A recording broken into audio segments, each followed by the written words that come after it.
Namun belakangan nama Jokowi ikut terseret di tengah polemik keberadaan Bandara IMIP karena bandara tersebut tanpa pengawasan Bea Cukai. Kita bahas bersama Ketua DPP PSI Valdo Maldini dan juga analis politik Yunarto Wijaya. Bapak-bapak selamat petang semua. Selamat petang. Selamat petang, Mas.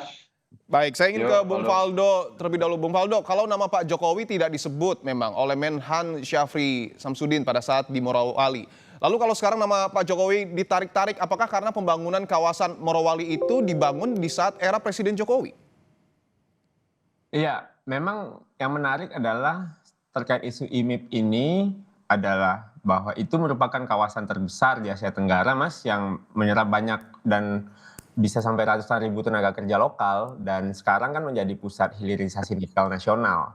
Jadi ini memang sesuatu yang sangat produktif sebenarnya, dan masalah operasional di perusahaannya itu kan memang domain perusahaan dan Pemda sebenarnya, bukan presiden.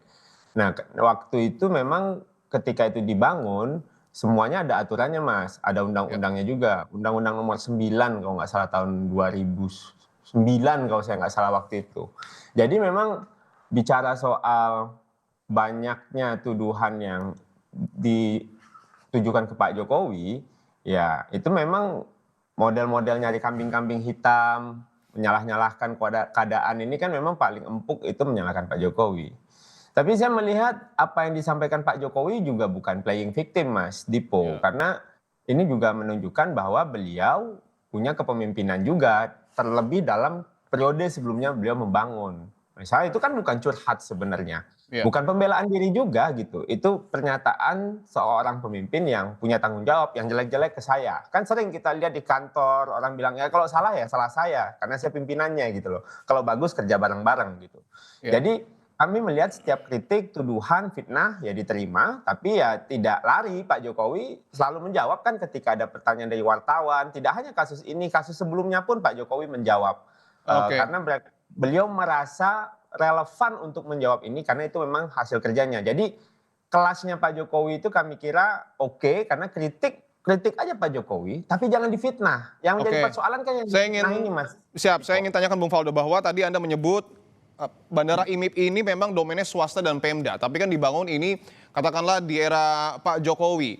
Apakah Pak Jokowi tidak mengetahui bahwa bandara itu beroperasi tanpa adanya keterlibatan unsur negara? Iya, sebenarnya kan ada aturannya, Mas Dipo ya, secara teknis dan detail ya, bahwa memang untuk bandara swasta itu peruntukannya pun jelas. Dan dia sebenarnya tidak bisa menerima secara teknis itu penumpang dari internasional langsung. Kalau swasta siapa yang mengawasi, Mas, kalau begitu?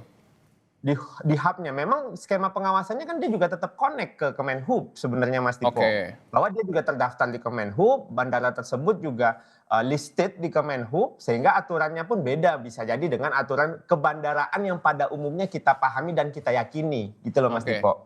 Jadi semua mekanismenya ada temuan kemarin, ada kritikan, pemerintahan Pak Prabowo langsung menutupinya dengan menutupi itu dalam arti bukan bohong ya Mas Dipo ya, tapi menugaskan Kementerian Perhubungan untuk meletakkan SDM-nya dan sebagainya. Jadi memang ini juga menjadi sebuah kritikan atau masukan juga ke depannya terkait pengelolaan bandara yang dimiliki oleh private atau swasta. Tapi yang jadi persoalan bagi kami kan semuanya itu diarahkan bahwa ini Pak Jokowi.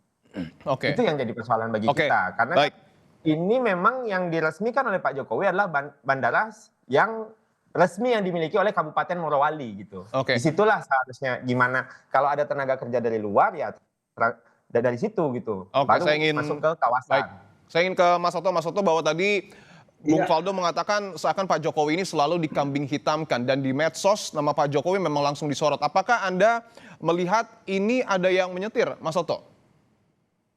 Saya nggak tahu ada yang nyetir atau tidak ya, tapi saya nonton sendiri videonya dan saya harus katakan memang Pak Jokowi dalam konteks ini korban hoax.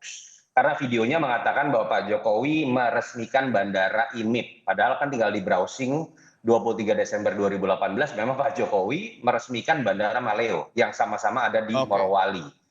Tapi memang itu menurut saya kita harus clearkan dulu bahwa Pak Jokowi meresmikan kawasan IMIP itu iya. Di 2015. Dan itu yang tersebar videonya ya? Dan itu yang kemudian orang... Ada spanduknya bahwa Pak Jokowi datang ke kawasan industrial IMIP. Oh betul.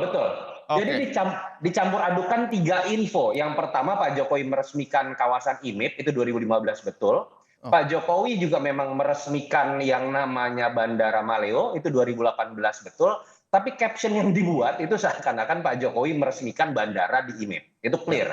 Nah, isu ini kenapa menjadi kemana-mana dan bisa digoreng banyak pihak? Menurut saya problemnya ada di pemerintahan Pak Prabowo dalam konteks manajemen, entah itu secara komunikasi atau dalam konteks koordinasi atau konteks supervisi. Sampai sekarang kita warga nggak tahu loh jawaban yang benar seperti apa, karena dari statement Menhan itu dibantah oleh Wamenhub, oleh Pak Suntana, bahwa ini seakan-akan legal. Yang menariknya, ternyata koordinasi internal di antara Wamenhub dengan Menhub itu juga berbeda. Karena dari Kemenhub itu menyatakan bahwa sudah ada keputusan di bulan Oktober, keputusan nomor 55 tahun 2025, itu yang mencabut keputusan nomor 38 tahun 55, di mana bulan Agustus memang mengakui bahwa ada surat menteri yang menyatakan bandara ini kemudian menjadi bandara internasional. Betul. Pada titik itu menurut saya bermasalah. Seorang Menhan kemudian merasa kalau sudah jadi bandara internasional, kenapa tidak ada imigrasi dan berbagai macam perangkat yang disertakan harusnya ada dalam aturan. Ini yang menurut saya harusnya dijelaskan sehingga kemudian tidak muncul macam-macam tafsir. Sekarang orang seakan-akan merasa yang tidak mengerti bahwa bandara khusus ini baru pernah ada itu di Morowali. Enggak. Di Sulawesi Selatan Vale itu ada, di Freeport itu ada, di KPC Kalimantan Timur itu ada, tetapi mungkin dianggap tidak menyalahi aturan. Jadi menurut saya yang harusnya berbenah adalah manajemen pemerintahan Pak Prabowo, baik koordinasi antar menteri ataupun bahkan koordinasi di dalam kementerian teknis yang bersangkutan sehingga kemudian tidak terkena dampaknya kemana-mana dan isunya jadi bola liar. Oke, menurut Anda Mas Toto, apakah perlu adanya klarifikasi resmi dari Menteri Pertahanan terkait hal ini? Iya, menurut saya paling baik adalah konferensi pers antara Kementerian Pertahanan dengan Kementerian Perhubungan.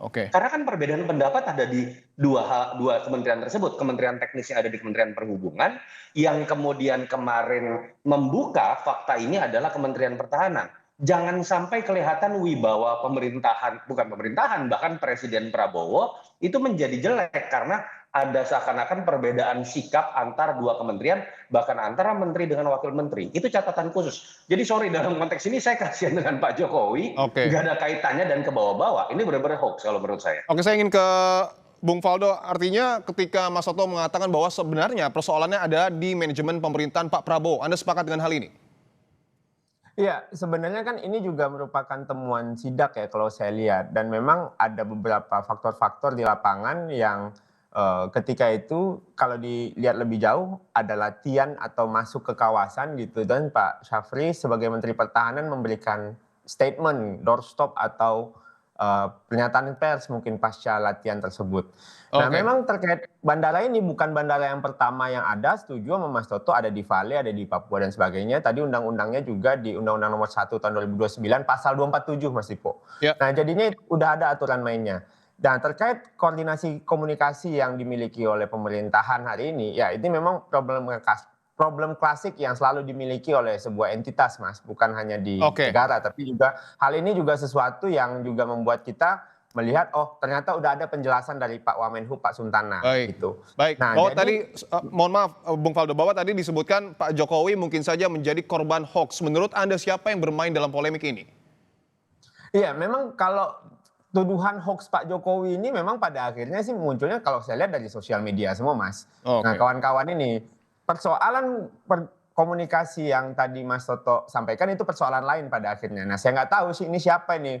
Makanya saya bilang ini sepertinya orang-orang yang kemarin masih belum move on dari Pilpres. Yang belum move on siapa itu, Bung Faldo? Karena Mas Toto udah move on gitu loh. Nah, jadinya kalau menurut saya, Mas, memang ini kawan-kawan yang masih ingin mencari kesalahan Pak Jokowi.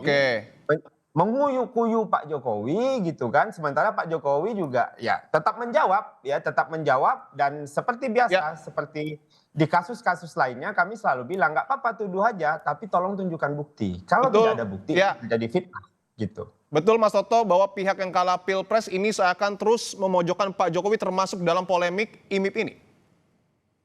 Ya, dalam konteks ini saya agak beda lah dengan Valdo. Belum tentu semuanya itu bisa dikaitkan dengan kekalahan Pilpres. Oke. Bisa jadi yang kemudian merasa tetap tidak suka dengan Pak Jokowi juga ternyata milihnya 58%, bagian dari 58% atau milih 02 bisa juga loh. Karena kan kekuatan pilihan Prabowo Gibran ini kan ada juga yang memang sebenarnya hanya suka dengan Prabowo, ada yang hanya suka dengan Gibran, ada juga yang suka dengan kedua-duanya. Jadi menurut saya nggak bisa dikaitkan dengan hal tersebut. Jadi masuk aja ke urusan isunya sendiri, bahwa memang isu ini sih saya harus katakan nggak pantas untuk kemudian dibuat menjadi sebuah hoax. Dan saran saya tetap, Valdo misalnya bisa disarankan juga ya ke teman-teman misalnya relawan Jokowi. Saya sempat baca tuh ada konco Jokowi meminta Pak Prabowo memecat Pak Syafri Samsudin. Saya pikir apa urusannya sebenarnya. Jadi jangan juga kemudian karena defensif, lalu kemudian malah menjadi ofensif dan menimbulkan image keretakan ya di antara pemerintahan Pak Prabowo Gibran atau antara dua kekuatan Jokowi dengan Prabowo. Santai saja, saran saya makanya saya dalam dialog sebelum walaupun agak berdebat dengan Valdo, tapi saya pikir saya punya satu kesamaan sikap. Bagaimana sih cara Pak Jokowi menghindari fitnah? Pak Jokowi kurangi bahasan mengenai politik elektoral. Kalau bicara tentang elektoral, mau itu SBY, mau itu Mega, itu pasti akan kemudian mereka dilihat sebagai makhluk elektoral. Bahasannya kemudian menjadi politik lagi. Tapi kalau SBY, Megawati, Pak Jokowi itu banyak datang ke luar negeri, lalu bicara di forum internasional, memberikan masukan didasarkan pada pengalaman pemerintahannya sendiri. Saya pikir orang akan melihat dia ada di atas level seorang politisi sebagai seorang negarawan, dan pada titik itu fitnah akan berkurang dengan sendirinya. Oke. Sorry nih Valdo, bukan nggak pengen Pak Jokowi ngurusin PSI. Tapi itu yang menurut saya dilakukan oleh seorang mantan presiden harusnya. Oke, saya ingin ke Bung Faldo bahwa tadi Mas Otto menyebutkan Pak Jokowi ini masih cukup sering memberikan narasi khusus yang mengarah kepada elektoral. Tanggapan Anda, singkat saja, Bung Faldo. Ya, kalau saya mungkin jawabannya tadi bicara soal yang belum move on, karena bagi saya ini juga simple. Karena ini juga soal adu posisi di 2029. Bisa jadi, ya bisa jadi yang bagian menang pun belum move on gitu. Karena pengennya menang dengan cara yang lain skemanya. Jadi memang Pak Jokowi dijadikan... Skemanya itu maksudnya gimana, Bung Faldo? Ya kan macam-macam aspirasi partai-partai ini kan banyak, Mas. Arahnya? Nah, jadi kalau bicara... Kenapa, Mas? Arahnya kemana?